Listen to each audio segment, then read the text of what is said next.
ശരീരത്തിൽ ചെയ്ത പാപങ്ങൾ ശരീരം കൊണ്ട് തന്നെ വീട്ടുന്ന വലിയൊരു പരിഹാര പ്രവൃത്തിയാണ് വേളാങ്കണ്ണിയിലെ മണലിൽ പ്രഭാതത്തിലോ സായം സന്ധ്യയിലോ മുട്ടുമേലിഴയുന്നത്. ഇന്ന് മെയ് 1 ധാരാളം മക്കൾ ഇവിടേക്ക് കടന്നു വന്നിട്ടുണ്ട്. മുട്ടുമേലിഴഞ്ഞുകൊണ്ട് സിസ്റ്ററുടെ കാർമൽ റൂഹ ടീം പ്രേക്ഷിതർ ഇപ്പോൾ അവർ മുട്ടുമേലിഴഞ്ഞുകൊണ്ട് പരിഹാരം ചെയ്യുന്നു. ദൈവനാമത്തിന് മഹത്വം ഉണ്ടാകട്ടെ. കാർമൽ റൂഹ ടീം ഒരു സിസ്റ്റർ നടത്തുന്ന ഒരു പ്രയർ കൂട്ടായ്മയായിട്ടാണ് ഞാനിതിനെ മനസ്സിലാക്കുന്നത്.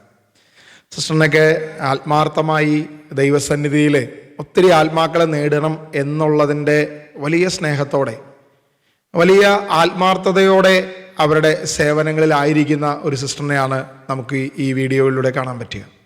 എനിക്ക് തോന്നുന്നു സോഷ്യൽ മീഡിയയിൽ ആക്റ്റീവായിട്ടുള്ള സിസ്റ്റേഴ്സിൽ വളരെ അപൂർവമായ ഒരാളാണ് ഈ സിസ്റ്റർ.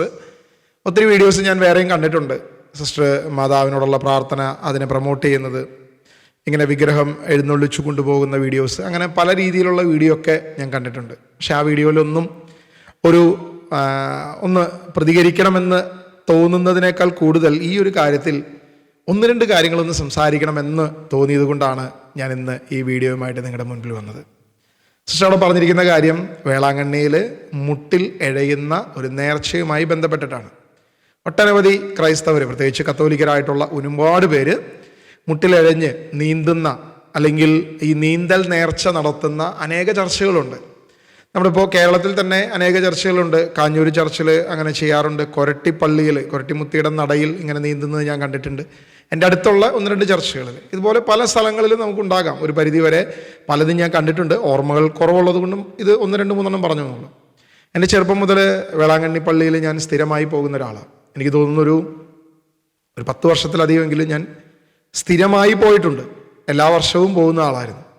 പലരും എൻ്റെ വീട്ടിലുള്ളവർ ഈ നീന്തൽ നേർച്ചയിലൊക്കെ പങ്കെടുത്തതായിട്ട് എനിക്ക് ഓർമ്മയുണ്ട്. പക്ഷേ എന്താ ആവശ്യത്തിന്, എന്ത് നിയോഗത്തിനൊന്നും ഓർമ്മയില്ല, ചെറുപ്പത്തിലാണ്.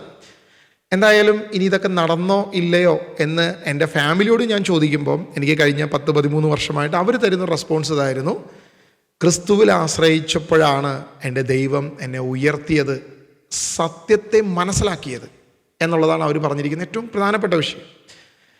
അപ്പോൾ ഈ മുട്ടിലഴയിൽ അല്ലെങ്കിൽ ഇങ്ങനെയുള്ള കാര്യങ്ങൾ കൊണ്ട് വല്ല ഗുണമുണ്ടോ, ഭൗതികമായ വല്ല നേട്ടമുണ്ടോ?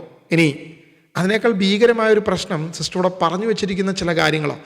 നീന്തൽ നേർച്ച അല്ലെങ്കിൽ മുട്ടിലഴയുന്ന നേർച്ച എന്തിനും ചെയ്യട്ടെ, ഞാനും ചെയ്തിട്ടുണ്ട്, എന്തിനും ചെയ്യട്ടെ, അത് എന്തു വേണമെങ്കിലും ആകട്ടെ. പക്ഷേ അതിനേക്കാൾ കുറച്ചും കൂടി ഒരു പ്രശ്നമുള്ളൊരു കാര്യമാണ് സിസ്റ്ററോടെ പറഞ്ഞു വെച്ചിരിക്കുന്നത്. ഒന്ന്, ശരീരത്തിൽ ചെയ്ത പാപങ്ങൾക്ക് ശരീരത്തിൽ പരിഹാരമാക്കുന്ന ഒരു പരിഹാര പ്രവൃത്തിയാണ് ഈ മുട്ടിൽ എഴയൽ നേർച്ച. അത് രാവിലെയോ വൈകിട്ടോ, എനിക്ക് തോന്നുന്നു ഉച്ചയ്ക്ക് ഇനി എന്തെങ്കിലും എക്സംഷൻ ഉണ്ടാകാം. ഇതിൻ്റെ നേർച്ച കേൾക്കാത്ത സമയമാണോ, ഇപ്പം എല്ലാത്തിനും ഒരു സമയമുണ്ടല്ലോ എന്ന് പറയുന്ന പോലെ. അപ്പോൾ അതിൻ്റെ ഒരു കീഴ്വഴക്കം ഇനി ഉച്ച സമയത്ത് ദൈവം ഈ നേർച്ച സ്വീകരിക്കാത്തതാണോ എന്ന് എനിക്കറിയത്തില്ല.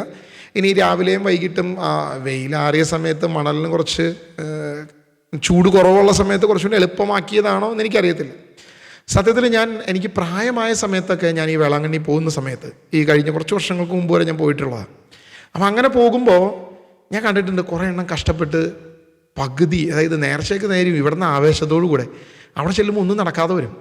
അപ്പോൾ കുറച്ചൊക്കെ നീന്തി പിന്നെ പറ്റാതെയായി, പിന്നെ കഷ്ടപ്പെട്ട് വലിഞ്ഞ് എങ്ങനെയെങ്കിലുമൊക്കെ എത്തിപ്പെടുന്നത് ഞാൻ കണ്ടിട്ടുണ്ട്.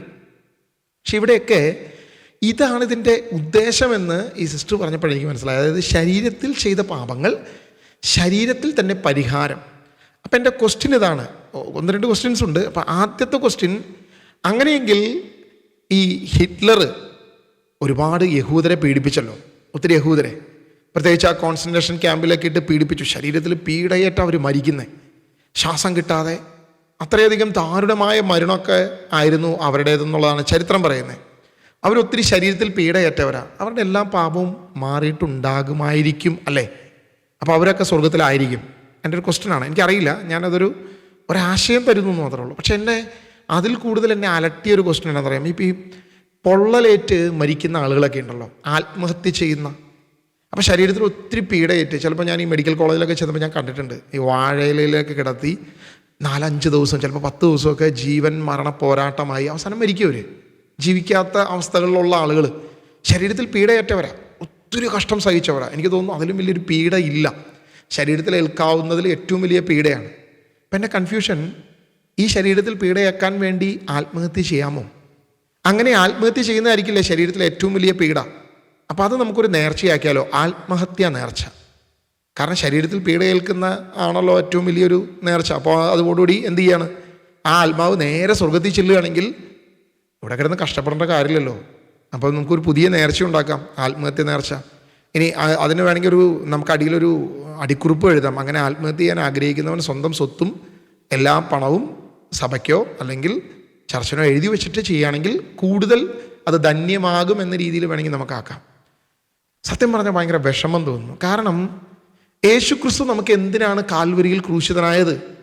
എൻ്റെ ശരീരത്തിൽ ഞാൻ ചെയ്ത പാപങ്ങൾക്ക് ഞാൻ ഈ ശരീരത്തിൽ ഇങ്ങനെ പീഡയേറ്റ്, അതായത് എൻ്റെ പാപം എന്നെ വേട്ടയാടും. ഓക്കെ, അതെനിക്ക് മനസ്സിലാക്കാം. ഞാൻ മാനസാന്തരപ്പെട്ടു, ഞാൻ ദൈവത്തിലായി, ഞാൻ ക്രിസ്തുവിലായി. യേശു ക്രിസ്തുവിനോട് ഞാൻ ഐക്യദാർഢ്യപ്പെട്ട് പൂർണ്ണമായി മാറ്റപ്പെടുമ്പോൾ ശിക്ഷാവിധിയിൽ നിന്ന് ന്യായവിധിയിൽ നിന്നൊക്കെ എന്നെ മാറുന്നുണ്ട്. ഓക്കെ, സമ്മതിച്ചു. എന്നെ ദൈവരാജ്യത്തിലേക്ക് എത്തുന്നുണ്ട്, എൻ്റെ പാപങ്ങൾ മോചിക്കുന്നുണ്ട്. പക്ഷേ ഞാൻ ചെയ്തതിൻ്റെ ഫലം ഒരുപക്ഷെ ഉണ്ടാകാം. കാരണം ഞാൻ നശിപ്പിച്ച ചിലപ്പോൾ കുടുംബങ്ങളുണ്ടാകാം, ഞാൻ കൊന്ന് ഇല്ലാതാക്കിയ ചില വ്യക്തികളും അവരുടെ കുടുംബങ്ങളൊക്കെ എനിക്കെതിരെ നിലവിളിക്കുന്നുണ്ടാകാം. അങ്ങനെ ചെയ്ത പാപങ്ങൾ എന്നെ വേട്ടയാടുമെന്ന് പറയുന്നത് നമുക്ക് മനസ്സിലാക്കാൻ സാധിക്കും. പക്ഷെ ശരീരത്തിൽ ചെയ്ത ആ പാപത്തിന് പരിഹാരം ഞാൻ തന്നെ ഈ ശരീരത്തിൽ ഇങ്ങനെ മുട്ടയിലെഴിഞ്ഞ് നേർച്ച നടത്തുമ്പോൾ എന്ത് പാപമാണ് നീങ്ങുന്നത്? അങ്ങനെയെങ്കിൽ, അങ്ങനെ നീങ്ങുന്നതാണ് ഈ പാപമെങ്കിൽ യേശു എന്തിനാ കാൽവരിയിൽ ക്രൂശിതനായത്? പഴയ നിയമത്തിൽ ആ മൃഗത്തിൻ്റെ ബലി തന്നെ പോരായിരുന്നോ? കാരണം അത് തന്നെ ധാരാളമായിരുന്നു.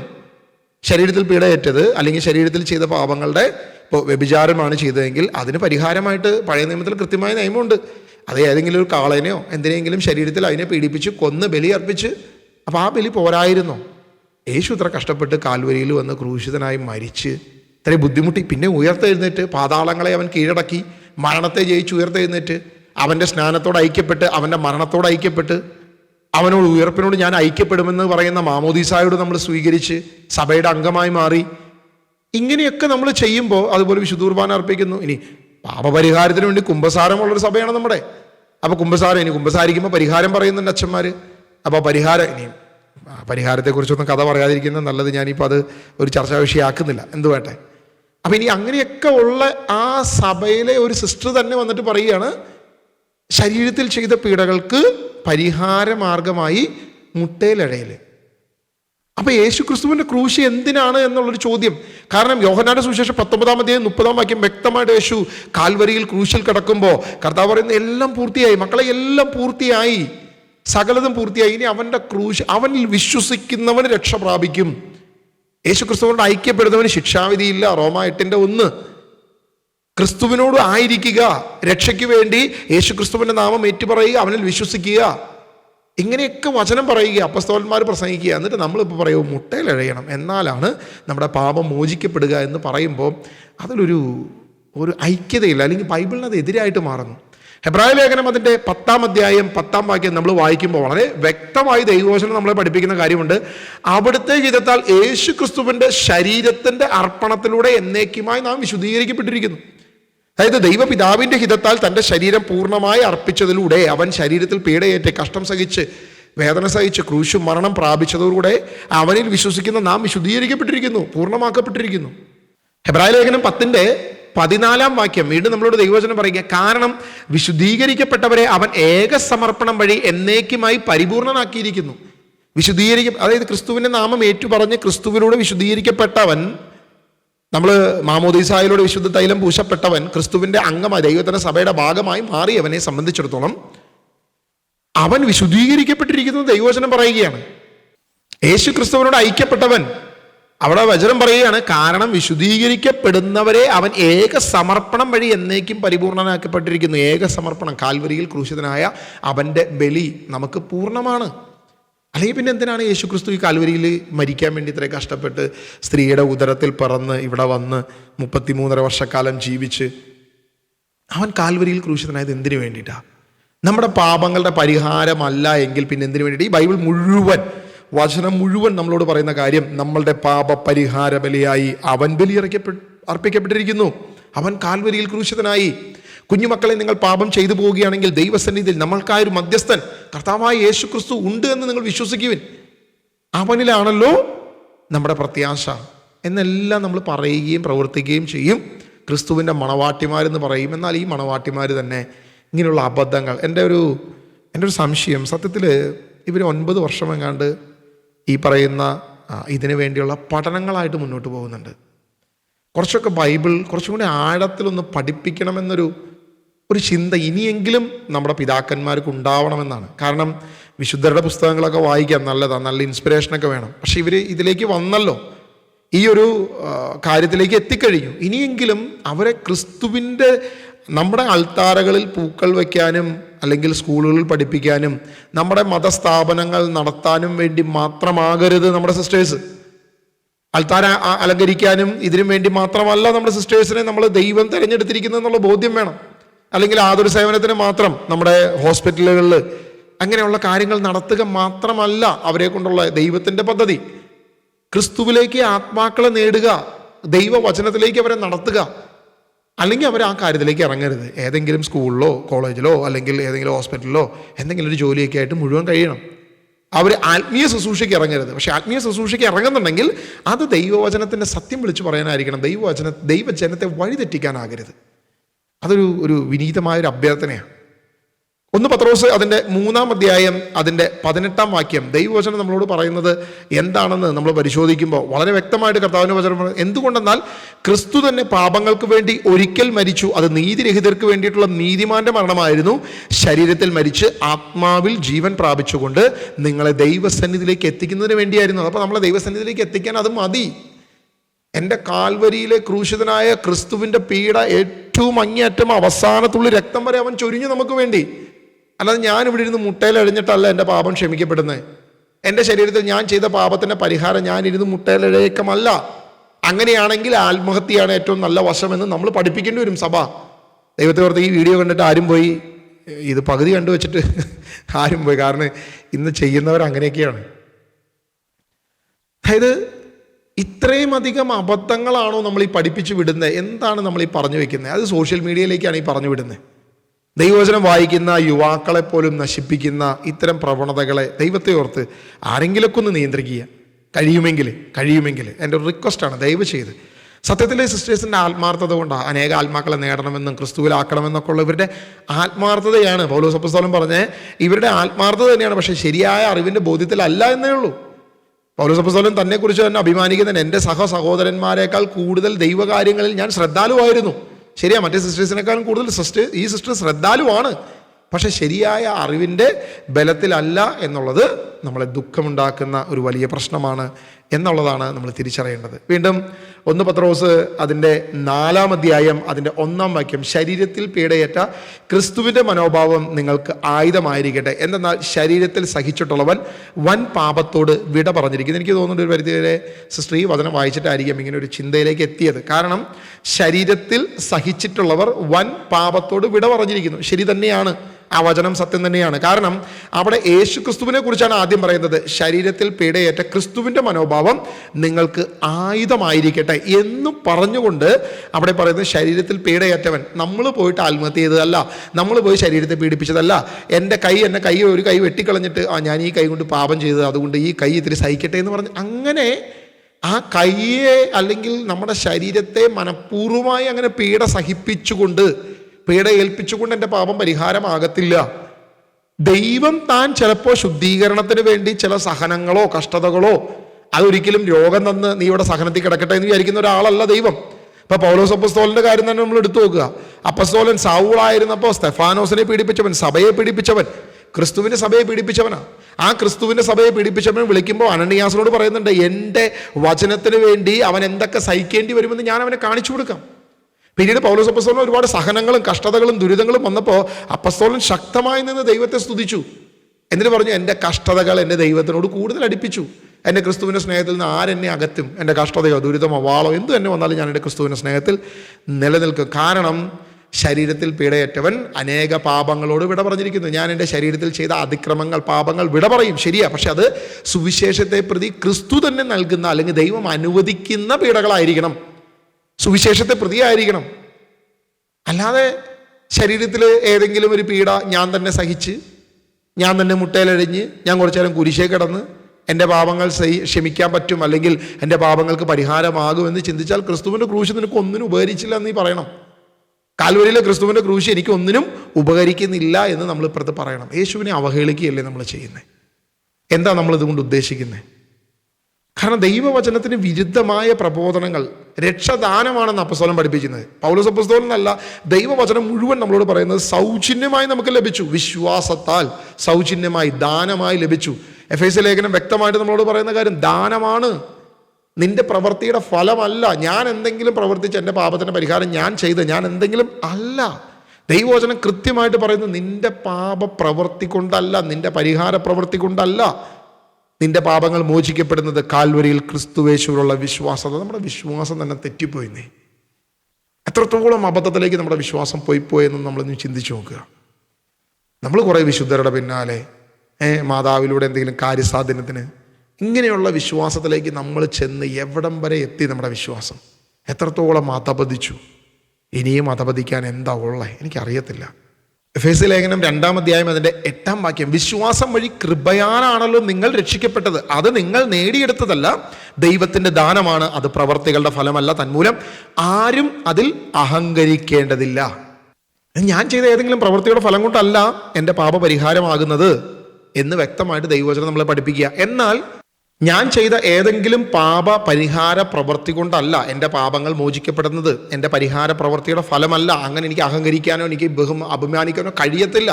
കാരണം അപ്പോസ്തലൻ അത് വ്യക്തമായിട്ട് പറയാം, നിന്റെ പ്രവൃത്തി കൊണ്ടല്ല നീ രക്ഷ പ്രാപിക്കുന്നത്, കൃപയാലാണ്.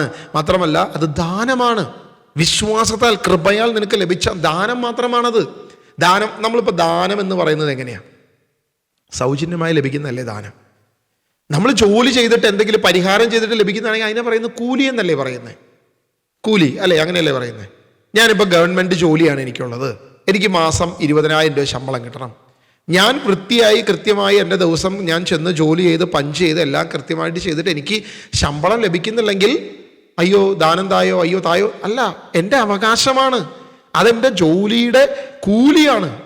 എന്നാൽ ദൈവവചനം പറയും ഇത് ദാനമാണ്, രക്ഷ നിന്റെ ജോലിയുടെ കൂലിയല്ല, നിന്റെ പാപത്തിൻ്റെ പരിഹാരമായി നിനക്കൊന്നും ചെയ്യാൻ പറ്റത്തില്ല. അവൻ കാൽവരിയിൽ ക്രൂശിതനായി അവനെല്ലാം ചെയ്തു വെച്ചിരിക്കുന്നു. ഇത് പറയുമ്പോൾ തന്നെ നമ്മളൊരു കാര്യം പറയണം, പ്രവൃത്തിയില്ല എന്ന് പറയുമ്പോൾ തന്നെ, പ്രവൃത്തിയില്ല എന്ന് പറയുന്ന അതേ ദൈവം തന്നെ അനുസരണം എന്ന് പറയുന്നൊരു കാര്യം പറഞ്ഞിട്ടുണ്ട്. യോഹന്നാന്റെ സുവിശേഷം 3-ാം അധ്യായം 18 മുതലുള്ള വാക്യങ്ങളൊക്കെ വായിച്ചു കഴിഞ്ഞാൽ നിത്യജീവന് വേണ്ടി യാതൊരു പ്രവൃത്തിയും ഇല്ല എന്ന് പറയുമ്പോൾ ഇക്കാലത്തുള്ള ഒരു പുതിയ പഠനമുണ്ട്. ചില മിനിസ്ട്രി, ഗൈഡ് മിനിസ്ട്രി എന്നൊക്കെ പറയുന്ന ചില ആളുകൾ പഠിപ്പിക്കുന്ന ഒരു കാര്യമുണ്ട്, യാതൊരുവിധ പ്രവൃത്തിയും വേണ്ട, ഒന്നും വേണ്ട. അതായത് നീ നന്മ ചെയ്തോ തിന്മ ചെയ്തോ ഇതൊന്നും പ്രശ്നമല്ല, ഇനി നീ വിശുദ്ധ കുർബാന അർപ്പിച്ചോ, കർത്തൃമേശയിൽ പങ്കെടുത്തോ, സ്നാനപ്പെട്ടോ, ഇതൊന്നും, അല്ലെങ്കിൽ മാമോദിസം സ്വീകരിച്ചോ, ഇങ്ങനെ യാതൊന്നും വേണ്ട എന്ന് പറയുന്ന ഒരു രീതിയുണ്ട്. അതായത് കർത്താവ് കൽപ്പിച്ച കാര്യവും നീ ചെയ്യണ്ട, നീ വെറുതെ വിശ്വസിച്ചാൽ മാത്രം മതി, എല്ലാം ഓക്കെ, ഇങ്ങനെയും പഠിപ്പിക്കുന്ന ആളുകളുണ്ട്. പക്ഷെ ദൈവവചനം അതിനല്ല സപ്പോർട്ട് ചെയ്യുന്നത്. കാരണം യോഹന്നാന്റെ സുവിശേഷം 3-ാം അധ്യായം 36-ാം വാക്യം, പുത്രനിൽ വിശ്വസിക്കുന്നവന് നിത്യജീവൻ ലഭിക്കുന്നു. പുത്രനിൽ വിശ്വസിക്കണം, വിശ്വാസമാണ് നിന്നെ നിത്യജീവനിലേക്ക് നടത്തുന്നത്. എന്നിട്ട് താഴെ പറയുകയാണ്, എന്നാൽ പുത്രനെ അനുസരിക്കാത്തവൻ ജീവൻ ദർശിക്കത്തില്ല. അതായത് അനുസരണം കൂടി ഉണ്ടാകണം ദൈവം പറഞ്ഞത് ചെയ്യാൻ. ഞാൻ വരുന്നത് വരെ നിങ്ങൾ എൻ്റെ ഓർമ്മയ്ക്കായി ഈ ഓർമ്മയാചരണം നടത്തുവിൻ, ഈ ബലി അർപ്പിക്കുവിൻ എന്ന് പറയുമ്പോൾ, അപ്പോൾ ആ അർപ്പണം അതും കൂടി ഇല്ല എന്ന് പറയരുത്. അതും പ്രവൃത്തിയാണല്ലോ ബ്രദറെ എന്ന് ചിലപ്പോൾ ചോദിക്കാം. പക്ഷെ ആ പ്രവൃത്തി അനുസരണമാണ്. അനുസരണം പ്രവൃത്തിയാണ് യഥാർത്ഥത്തിൽ. കാരണം ദൈവവചനം പറയുന്നു, അനുസരിക്കാത്തവൻ ജീവൻ ദർശിക്കത്തില്ല. ദൈവം പറഞ്ഞതനുസരിക്കണം, ദൈവം ചെയ്യാൻ പറഞ്ഞതനുസരിക്കണം, ചെയ്യാൻ പറഞ്ഞതേ അനുസരിക്കാൻ പാടുള്ളൂ എന്നുള്ളതാണ് ഇവിടുത്തെ പ്രധാനപ്പെട്ട പ്രശ്നം. ഒരുപക്ഷെ കൊളോസ്യ ലേഖനം 1-ന്റെ-24-ാം വാക്യമായിരിക്കാം സിസ്റ്റേഴ്സിന് ഇങ്ങനെ ഒരു കൺഫ്യൂഷൻ ഉണ്ടാക്കാനുള്ള ഒരു സാധ്യത കൂടെ ഉള്ളൊരു വചനം കൂടി പറഞ്ഞത് അവസാനിപ്പിക്കുക. നിങ്ങളെ പ്രതിയുള്ള പീഡകളിൽ ഞാൻ സന്തോഷിക്കുന്നു, സഭയാകുന്ന തൻ്റെ ശരീരത്തെ പ്രതി ക്രിസ്തുവിന് സഹിക്കേണ്ടി വന്ന പീഡകളുടെ കുറവ് എൻ്റെ ശരീരത്തിൽ ഞാൻ നികത്തുന്നു. ഇപ്പോൾ പൗലോസ് അപ്പോസ്തലൻ പറയാണ്, ക്രിസ്തുവിന് സഹിക്കേണ്ടി വന്ന ഏതെങ്കിലും പീഡകൾക്ക് എന്തെങ്കിലും കുറവുണ്ടെങ്കിൽ ആ കുറവ് ഞാൻ എൻ്റെ ശരീരത്തിൽ നികത്തുന്നു എന്ന് പറഞ്ഞ് അപ്പോസ്തലൻ പറയുന്ന ഒരു വാക്യമാണ് കൊളോസോസ് 1-ാം അധ്യായം അതിൻ്റെ 24-ാം വാക്യം. നിങ്ങളെ പ്രതിയുള്ള പീഡകളിൽ ഞാൻ സന്തോഷിക്കുന്നു, സഭയാകുന്ന തൻ്റെ ശരീരത്തെ പ്രതി ക്രിസ്തുവിന് സഹിക്കേണ്ടി വന്ന പീഡകളുടെ കുറവ് എൻ്റെ ശരീരത്തിൽ ഞാൻ നികത്തുന്നു. ഇത് ഒരു പക്ഷേ നമ്മൾ ഇങ്ങനെ വിചാരിക്കും, പൗലോസ് അപ്പോസ്തലൻ പറഞ്ഞത് ഓക്കെ യേശു കുറച്ച് പീഡ കുറച്ച് ഉപയോഗിച്ചിട്ടുള്ളൂ, അല്ലെങ്കിൽ അല്ലെങ്കിൽ ഒരു 90% പീഡ യേശു അനുഭവിച്ചു. ബാക്കി 10% പീഡ പൗലോസപ്പോസ്തലൻ തൻ്റെ ശരീരത്തിൽ അനുഭവിച്ചുകൊണ്ട് രക്ഷപൂർണ്ണമാക്കി എന്ന അർത്ഥത്തിൽ വ്യാഖ്യാനിക്കുകയോ ചിന്തിക്കുകയോ ചെയ്യുന്ന ഒരാളാണ് ഇങ്ങനത്തെ ഒരു കാര്യത്തിലേക്ക് പോകത്തുള്ളൂ. എന്നാൽ യേശു അതല്ല പൗലോസപ്പോസ്തലൻ അതല്ല ദൈവത്തിൻ്റെ ആത്മാവിൽ നിറഞ്ഞത് എഴുതിയിരിക്കുന്നത്. അങ്ങനെയല്ല അവിടെ പറഞ്ഞിരിക്കുന്നത്, മനസ്സിലാക്കിയിരിക്കുന്നത്. കാരണം ആ വാക്യം നമ്മളൊന്ന് ഹൃദയം ഗ്രഹിക്കാൻ കരുതി ഒന്ന് വായിച്ചാൽ അത് മനസ്സിലാവും.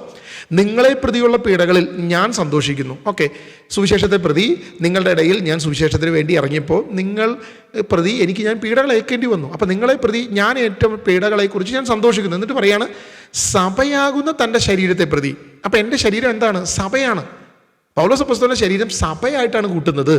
അപ്പോൾ സഭയാകുന്ന എൻ്റെ ശരീരത്തെ പ്രതി ക്രിസ്തു സഹിക്കേണ്ടി വന്ന പീഡകളുടെ കുറവ്, അങ്ങനെ പറഞ്ഞിരിക്കുന്നത്.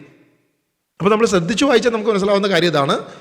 അപ്പസ്തോലൻ സഭയെ പീഡിപ്പിച്ചപ്പോൾ പൗലോസിൻ്റെ മുൻപിൽ വെളിപ്പെട്ട ദൈവം യേശുക്രിസ്തു വന്ന് പറയുകയാണ്, നീ പീഡിപ്പിക്കുന്ന യേശുവാണ് ഞാൻ. പൗലോസ് യേശുവിനെ പീഡിപ്പിച്ചില്ല, സഭയെ പീഡിപ്പിച്ചത്. പൗലോസ് സഭയെ പീഡിപ്പിച്ചപ്പോൾ പൗലോസിനോട് പറയുക, പൗലോസ് നീ പീഡിപ്പിച്ച സഭയെയാണ്, നീ പീഡിപ്പിച്ചത് എന്നെയാണ്. സഭാമക്കളെ പീഡിപ്പിക്കുമ്പോൾ ആ പീഡ ഏൽക്കുന്നത് ഇപ്പോഴും എൻ്റെ ഹൃദയത്തിലാണ്, എൻ്റെ ഉള്ളിൽ തന്നെ ആ പീഡ വരുന്നത്. നോവ് അനുഭവിക്കുന്നത് ഞാൻ തന്നെയാണ്, കഷ്ടത അനുഭവിക്കുന്നത് ഞാൻ തന്നെയാണെന്ന് ക്രിസ്തു പറയുകയാണ്. ഈ ആശയം വെച്ചിട്ടാണ് പൗലോസ് അപ്പോസ്തലൻ പറയുന്നത്, എന്തെങ്കിലും ഒരു കുറവ്, അതായത് ഈ സഭയ്ക്ക് ഏൽക്കുന്ന പീഡകൾ പോലും ക്രിസ്തുവിൻ്റെ ശരീരമാകുന്ന സഭയ്ക്കാണ് കേൾക്കുന്നത്, അതും ക്രിസ്തുവിലേക്ക് തന്നെയാണ് എത്തുന്നത്. യേശു ക്രിസ്തുവാകുന്ന ഈ സഭയ്ക്ക് തന്നെയാണ് ആ പീഡനങ്ങൾ. അതാകട്ടെ സഭയുടെ വളർച്ചയ്ക്ക് വേണ്ടി ദൈവം അനുവദിക്കുന്നതാണ്, ദൈവം ചെയ്യുന്നതാണ് എന്നർത്ഥത്തിലാണ്. അല്ലാണ്ട് ക്രിസ്തുവിൻ്റെ കാൽവരിയിലെ ക്രൂശിൽ എന്തെങ്കിലും ഒരു കുറവുണ്ടെന്നോ, എന്തെങ്കിലും ഒരു കുറവ് യേശു ക്രിസ്തുവിൽ ഉള്ള ആ കുറവ് പൗലോസപ്പോസ്തലൻ തൻ്റെ ശരീരത്തിൽ നികത്തുന്നു എന്നൊരു ഭാവമേ അല്ല ആത്മാവിൽ എഴുതിയിരിക്കുന്നത്. അപ്പോൾ ദൈവവചനം നമ്മൾ അറിവിൻ്റെ തലത്തിൽ മാത്രമല്ല, അക്ഷരത്തിൽ മാത്രമല്ല, എന്താണ് പരിശുദ്ധാത്മാവ് ഉദ്ദേശിച്ചത് എന്ന അർത്ഥത്തിൽ കൂടെ വായിച്ചാൽ അത് സഭയ്ക്കേൽക്കുന്ന പീഡനങ്ങൾ യേശുക്രിസ്തുവിന് തന്നെ ഏൽക്കുന്നു എന്ന അർത്ഥത്തിൽ പൗലോസ് അപ്പോസ്തലനോട് പറഞ്ഞു വെച്ചിരിക്കുക. മാത്രമല്ല സഭയുടെ വളർച്ചയ്ക്ക് അത് ദൈവം അനുവദിക്കുന്നതാണ് എന്നൊരർത്ഥം കൂടി അവിടെ ഉണ്ട്. പ്രിയമുള്ളവരെ, ഇന്ന് ഇത്തരം വ്യാഖ്യാനത്തിലൂടെ ദൈവജനത്തെ വഴിതെറ്റിക്കുമ്പോൾ, ദൈവ മനുഷ്യനെ വഴിതെറ്റിക്കുമ്പോൾ, ദൈവസഭയെ വഴിതെറ്റിക്കുമ്പോൾ യഥാർത്ഥത്തിൽ സഭ തന്നെയല്ലേ പീഡിപ്പിക്കപ്പെടുന്നത്, ക്രിസ്തുവിൻ്റെ ശരീരം തന്നെയല്ലേ വേദനിക്കുന്നത്. യേശു കാൽവരിയിൽ എന്തിനാ മക്കളെ ഞാൻ ഇത്ര കഷ്ടപ്പെട്ട് കാൽവരിയിൽ ക്രൂശിതനായത്? യേശു ചോദിക്കുക, ഞാൻ ആ ക്രൂശിയെ കിടന്ന് മണിക്കൂറുകളോളം പീഡ സഹിച്ചത് എന്തിനു വേണ്ടിയിട്ടാണ്? എൻ്റെ തലയിൽ മുൾക്കിരീടം വെച്ചത്, എൻ്റെ 2 കൈകളും കാലുകളും ആണിപ്പഴുതുകളിലേക്ക് വലിച്ചടച്ചത്, ഞാൻ കുരിശു ചുമന്നത് നിങ്ങളുടെ പാപങ്ങൾക്ക് വേണ്ടിയിട്ടല്ലേ? ഞാൻ നിങ്ങൾക്ക് വേണ്ടിയുള്ള കാൽവരിയിലെ കുഞ്ഞാടല്ലേ? ലോകത്തിൻ്റെ പാപങ്ങൾ നീക്കുന്ന ദൈവത്തിൻ്റെ കുഞ്ഞാടെന്ന് യോഹന്നാൻ സ്നാപകൻ വിളിച്ചു പറഞ്ഞത് ഈ ക്രിസ്തുവിനെ പറ്റിയല്ലേ? എൻ്റെ പാപങ്ങൾ, എൻ്റെ ശരീരത്തിലെ പാപങ്ങൾ അകറ്റാൻ ക്രിസ്തു യോഗ്യനാണ് എന്ന വിശ്വാസമാണ് ഒരുവനെ ക്രിസ്ത്യാനിയാക്കുന്നത്. അല്ലെങ്കിൽ അവൻ ക്രിസ്ത്യാനിയല്ല. നിൻ്റെ ശരീരത്തിൽ നീ തന്നെ പീഡകളേറ്റുകൊണ്ട് നിൻ്റെ പാപ പരിഹാരമാണ് എന്ന് ചിന്തിക്കുന്നുവെങ്കിൽ നീ ക്രിസ്ത്യാനിയല്ല, ക്രിസ്തുവുമായി നിനക്ക് യാതൊരു ബന്ധവുമില്ല. അങ്ങനെയുള്ളവരാണ് പലപ്പോഴും നമുക്കറിയാം പല നേർച്ചകൾ. ഞാൻ മറ്റുള്ള ആചാരങ്ങളുടെ നേർച്ചകളെക്കുറിച്ച് കളിയാക്കുകയല്ല, പക്ഷെ അവരുടെ വിശ്വാസം അതാണ്. അതായത് ശരീരത്തിൽ പീഡ ഏൽപ്പിച്ചുകൊണ്ട് വായിലൊക്കെ ഇങ്ങനെ ആണിയൊക്കെ തുളച്ച് കയറ്റി, നാരങ്ങയൊക്കെ ഇട്ട്, അല്ലെങ്കിൽ ശരീരത്തിൽ ഇങ്ങനെ ആണികളും അമ്പുകളൊക്കെ തുളച്ച് കയറ്റി തൂക്കം ഒക്കെ ഉണ്ടാക്കി വലിയ ഇതിൽ തൂക്കിക്കൊണ്ട് കിലോമീറ്ററുകളോളം രഥയാത്രയൊക്കെ പോകുന്ന, ഇങ്ങനെ പീഡ ഏൽക്കുന്ന അല്ലെങ്കിൽ തീപ്പൊള്ളലേൽപ്പിക്കുന്ന, കത്തുന്ന തീയുടെ നടുവിലൂടെ നടക്കുന്ന, ഇങ്ങനെയുള്ള ചില ആചാരങ്ങളും അനുഷ്ഠാനങ്ങളും ഒക്കെ അവരുടെ പാപങ്ങളുടെ പരിഹാരമാണ് എന്ന് അവർ വിശ്വസിച്ച് ചെയ്യുന്ന ചില കാര്യങ്ങളാണ്. അപ്പോൾ ഇത് നമ്മൾ എന്ത് വ്യത്യാസമാണ് ഉള്ളത്? എന്താണ് ക്രിസ്ത്യാനിറ്റിയുടെ ശ്രേഷ്ഠത എന്ന് ഇനിയെങ്കിലും നമ്മൾ തിരിച്ചറിയണം. പ്രത്യേകിച്ച് സിസ്റ്റേഴ്സിനെ പോലുള്ളവരെ ഒരുപാട് പേര് ബഹുമാനിക്കുന്നതാണ്. നിങ്ങളുടെ വാക്കിന് വിലയുണ്ട്. ദൈവവചനത്തിൻ്റെ സത്യങ്ങളല്ലാതെ നിങ്ങൾ പറയാൻ ശ്രമിക്കരുത്. അറിയില്ലെങ്കിൽ പറയാതിരുന്നാലും കുഴപ്പമില്ല. ആത്മാർത്ഥത കൊണ്ടാണെങ്കിലും ദൈവവചനത്തെ വഴിതെറ്റിക്കരുത് എന്നൊരൊറ്റ റിക്വസ്റ്റുമായി ഞാൻ നിർത്തുകയാണ്. സിസ്റ്ററിൻ്റെ ഈ ഒരു ഓഡിയോ ഒന്നും കൂടി കേട്ടിട്ട് നിങ്ങളുടെ അഭിപ്രായം പറയുക. എന്താണ് നിങ്ങൾക്കിതിൽ നിന്നും പറയാനുള്ളത് എന്നുകൂടെ. ദൈവവചനം നിങ്ങളുടെ ചിന്തയിൽ, നിങ്ങൾ വായിച്ച ദൈവവചനത്തിൻ്റെ അടിസ്ഥാനത്തിൽ, നിങ്ങൾ പഠിപ്പിച്ച സഭയുടെ ഔദ്യോഗികമായ മതബോധന ഗ്രന്ഥങ്ങളെല്ലാം പറയുന്നത് ഇത് തന്നെയാണ്. നമ്മുടെ പാപങ്ങൾക്ക് പരിഹാരം ക്രിസ്തു തന്നെ, അല്ലെങ്കിൽ വിശുദ്ധ കുർബാന സഭയ്ക്ക് പ്രാധാന്യമാകത്തില്ല. യേശുവിൻ്റെ വിശുദ്ധ കുർബാന നമ്മൾ സഭയിൽ പ്രാധാന്യമായി ഇന്നും അനുദിന ദിവ്യബലിയിൽ നമ്മൾ അർപ്പിക്കുന്നുണ്ടെങ്കിൽ അത് എൻ്റെ പാപത്തിൻ്റെ പരിഹാരം ക്രിസ്തു കാൽവരിയിൽ ക്രൂശിതനാണെന്നുള്ള ബോധ്യമാണ്. അതാണ് സഭയുടെ പഠനം. അതിനപ്പുറത്തോട്ടൊരു പഠനം ഇല്ല. അല്ലാണ്ട് എൻ്റെ പരിഹാരം എനിക്ക് ഇവിടെ ചെയ്യാമെന്നൊരു ചിന്ത പോലും ഇല്ല എന്നുള്ളത് ദൈവത്തെ ഓർത്ത് ഇനിയെങ്കിലും നമ്മൾ തിരിച്ചറിയുക. ദൈവജനം സത്യത്തിലേക്ക് നടക്കട്ടെ എന്ന് പ്രാർത്ഥിക്കുന്നു. ആമേൻ. ശരീരത്തിൽ ചെയ്ത പാപങ്ങൾ ശരീരം കൊണ്ട് തന്നെ വീട്ടുന്ന വലിയൊരു പരിഹാര പ്രവൃത്തിയാണ് വേളാങ്കണ്ണിയിലെ മണലിൽ പ്രഭാതത്തിലോ സായം സന്ധ്യയിലോ മുട്ടുമേലിഴയുന്നത്. ഇന്ന് മെയ് 1 ധാരാളം മക്കൾ ഇവിടേക്ക് കടന്നു വന്നിട്ടുണ്ട്. മുട്ടുമേലിഴഞ്ഞുകൊണ്ട് സിസ്റ്ററുടെ കാർമൽ റൂഹ ടീം പ്രേക്ഷിതർ ഇപ്പോൾ അവർ മുട്ടുമേലിഴഞ്ഞുകൊണ്ട് പരിഹാരം ചെയ്യുന്നു.